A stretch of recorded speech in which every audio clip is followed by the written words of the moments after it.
Welcome to episode number 27 of Hoop Talk Fanatics. I am here with NBC LA's Michael Duarte, and I'm interested to see what his thoughts are on this upcoming Lakers season. So, welcome. Yeah, thanks for having me on, Alex. We should rename this podcast the Night Owl Podcast because you and I always seemingly do this late at night, but I like it. Yeah. But my first question is, what are your thoughts on the Lakers starting off their season uh, in Golden State on October 18th?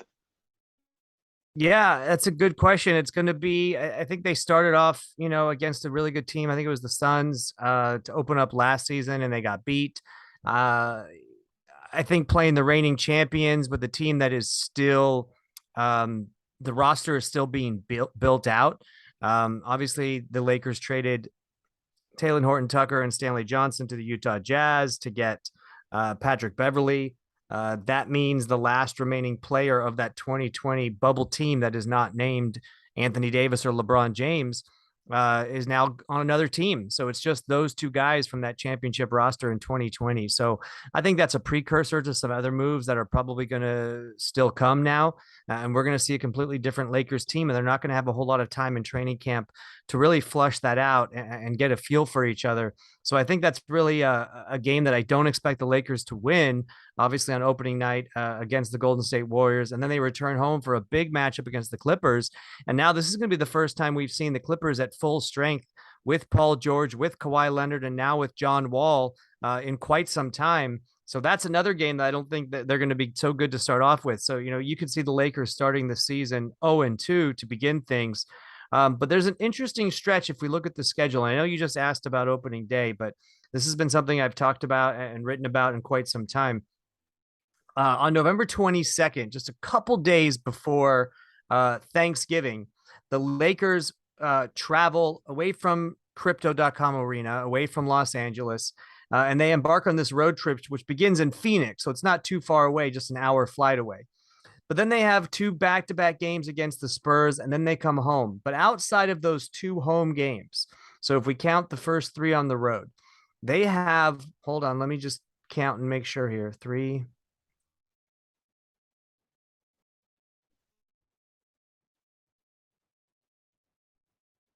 They have 19 games on the road between Thanksgiving and New Year's Day. That is a brutal, tough of the stretch of the schedule for first-year head coach Darvin Ham.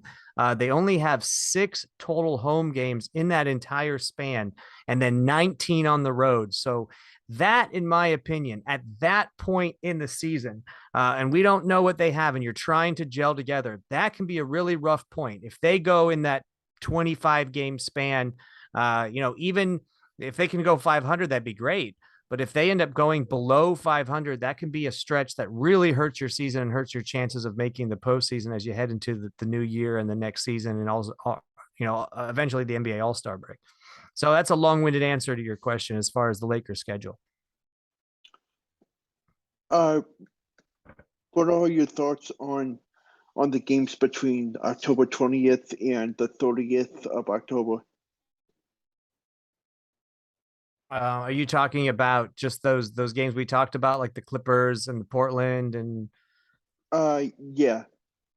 So yeah, as I said, outside of opening day, then they head home and play the Clippers. I could see the Lakers being 0-2, and then facing a Portland Trailblazers team that I'm not quite sure what they're doing with their roster and with their team. Obviously, they re-signed Damian Lillard and he's back. That's always going to put them in contention when you have a superstar like that. But some of the other moves that they made, I thought were a little questionable this offseason. So I think that's where the Lakers pick up their first victory of the season, is that October 23rd home game against the Portland Trailblazers. Then after that, you travel to Denver, where you got to deal with Nikola Jokic. That's going to be a game that's a national game on ESPN, and you're traveling to altitude in there. So I don't think that's a very good game that bodes well from them. And then you have Friday, October 28th, a game at Minnesota. which is a definitely much improved team now with Rudy Gobert and Karl Anthony Towns against each other. That's going to be a tough test. I don't against a very small Lakers lineup who has Anthony Davis most likely starting at center unless they make a move and we see Miles Turner on this roster before then. But that's also going to be Patrick Beverley's return to Minnesota, where he played much of last season. So I am interested to see that Minnesota game. But then you come back and you play Denver again at home.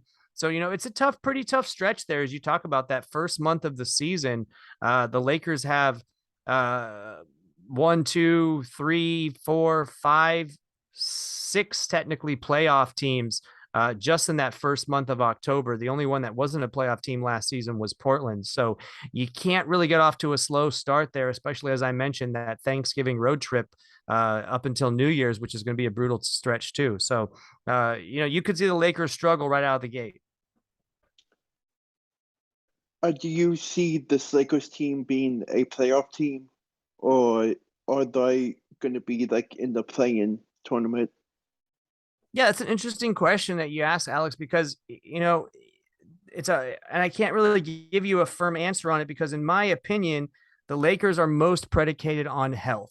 You have LeBron James at almost 38 years old, entering into his 19th NBA season. So, he has not been as healthy as he himself would admit he's wanted to be in the last few years. But the biggest thing for the Lakers, and this is not just whether or not they make the playoffs. This is, are they going to be a team that has a chance to win a championship or not? It all relies on the shoulders of Anthony Davis. And it's no secret that Anthony Davis has been Mr. Glass, to use an M. Night Shyamalan pun, these last few years. And Anthony Davis, when he's healthy and when he's playing right, he's a top 5 player in the league. And he's a guy that can single-handedly take you to the playoffs. So when you combine that with LeBron James, with maybe Russell Westbrook, we don't know, but it could be Buddy Hield and Miles Turner. It could be it could be Charlotte. It could be some guys. When you combine them with some other good players around him, especially shooting around him, especially length, especially athleticism and youth, then you have something, if those guys can stay healthy, that not only is just a playoff team, in my opinion, but is a team that could compete with the Golden State Warriors and the Memphis Grizzlies and the Phoenix Suns for a championship. But as soon as one of those guys gets hurt and has to miss time, and we're talking about Anthony Davis, who missed 2 months 2 different times last season. If that happens again, it's a wrap. Like, the Lakers are going to be not only not in the playoffs, but not in the play-in game either. And that's what we hope doesn't happen. And that, honestly, if there was a way to prevent injuries and just make them not happen, especially when you look at the 2 injuries that Anthony Davis had last season. One of them was because some guy on his own team ran into his knee, and the other one was because he landed awkwardly on somebody's foot as he came down. Those are not things that you can prevent. It's just bad luck. And it's just potentially being injury prone, as we like to say, when you are, 7 feet tall and are like the unicorn that Anthony Davis is. So if they're healthy, not only, Alex, are they a playoff team, but they're a team, in my opinion, that can compete with a championship, especially after the buyout and the trade deadline passes, and the Lakers could potentially get better through the buyout market. But if they're not healthy, if they are injured, if either LeBron or Anthony Davis has to miss time, then there's nothing you can do about it. That's not a playoff team. What are your thoughts on the Nets traveling to LA on November 13th? Yeah, this was a game that when I originally saw the schedule, I kind of circled because I'm like, okay, this is going to be interesting. This could be, if the Lakers get Kyrie Irving, the first time Kyrie faces his former team. This could have been a game that we see that doesn't have Kevin Durant on it. It could be an easy victory, especially because they're playing the Kings, the Nets, the Pistons, and the Spurs on that same homestand that you mentioned there in mid-November. That's the homestand I was telling you about right before they have that huge stretch of 19 games on the road. So that was a stretch where I saw them going, maybe sweeping all 4 games and going 4-0. But of course, as we know, since we recorded this podcast, Kevin Durant has rescinded his trade request from the Brooklyn Nets. He will be returning. Kyrie Irving is not going anywhere. They're going to see what they have with Ben Simmons and Joe Harris and Seth Curry. They're keeping Steve Nash as head coach for now. Sean Marks will remain as GM. So it looks like the Brooklyn Nets are going to run it back without changing anything from the way they exited the playoffs last season, with the exception that maybe Ben Simmons will actually be able to be on the court and play this year. I don't know. I don't think Kevin Durant is that happy with it, but I'm assuming that the front office came to him and said, look, we tried to trade you, and the ask and the return was just too high. And so this was not a time we wanted to do this. We have Kyrie Irving back for one more year. Ben Simmons looks good. Can we please try to run it back? And we'll talk about this again next year. So now suddenly that Brooklyn Nets game that you mentioned on November 13th, pretty early in the season, is going to be a really good game, especially if all these guys can stay healthy, because we're talking about two big threes going at it. And you're also talking about Kyrie Irving, who's in the final year of his contract. And the Brooklyn Nets did not want to extend him this offseason, especially after he came off a year where, he didn't play very many games because he wasn't vaccinated for the COVID-19 virus. So now you're talking about him playing in Los Angeles in front of Lakers fans, a team that he could, and a crowd and a fan base that he could be playing for next year. When Russell Westbrook's contract is gone, whether he's still in the Lakers this season or not is yet to be known. But what we do know is, regardless, the Lakers and LeBron James will have a big interest in Kyrie Irving in the offseason to come join the Lakers as a free agent at that point. So that November 13th game could be an audition for Kyrie in front of the Lakers fans to see if this is a guy they want to go and they want to sign. My last question is, I know December 9th will be a crucial game for the Lakers as they play the 76ers with James Harden, Joel Embiid, and D'Anthony Melton from the Grizzlies. And what are your thoughts on that game? Are you a Sixers fan, Alex? Is that your team? Is that what Yeah, we're talking about? Yeah, I yeah. thought that's why you circled that game on your calendar. Look, as we talked about before, this is a brutal road stretch for the Lakers when they come off of those games right after Thanksgiving, as I said. You're talking about before you even get to the 76ers. You open up that road trip in Milwaukee on December 2nd against Giannis Antetokounmpo and the Bucks. That is a tough game. That is a game they probably lose. Then you have a game against the Wizards. Okay, you might be able to beat the Wizards. You have a great game on TNT a couple nights later against the Cleveland Cavaliers, who are a surging Cavaliers team, who are a good team that's on the rise, and a team that many thought LeBron James might, want to come back to and end his career there before he signed his extension with the Lakers. So it'll be interesting, just to see how they play there. Then they have to travel to Toronto. So you're leaving the country only to come back and play Philadelphia on the 9th and then head to Detroit after that. These are going to be the final two games of the road trip. So that is the penultimate game against the Sixers against the road trip. And the Sixers will be sitting there licking their chops, waiting for the Lakers, who will be banged up on this road trip, to come in there. What is the arena they call it there now? Fiserv Arena or something? Uh, the Wells Fargo Center. Yes, that's where they'll be coming to play now, and then the Sixers will be waiting for them. And I think that if the Sixers are healthy at that point with Embiid and Harden, I think they beat the brakes off of the Lakers in that game, just because it is coming after a very, very long road trip. And then I hope the Lakers could bounce back and win that final game of that road trip in Detroit. But I think from what I'm seeing, James Harden is motivated this year. You forgot to mention on that Sixers roster, PJ Tucker now, who I think is going to be a huge part.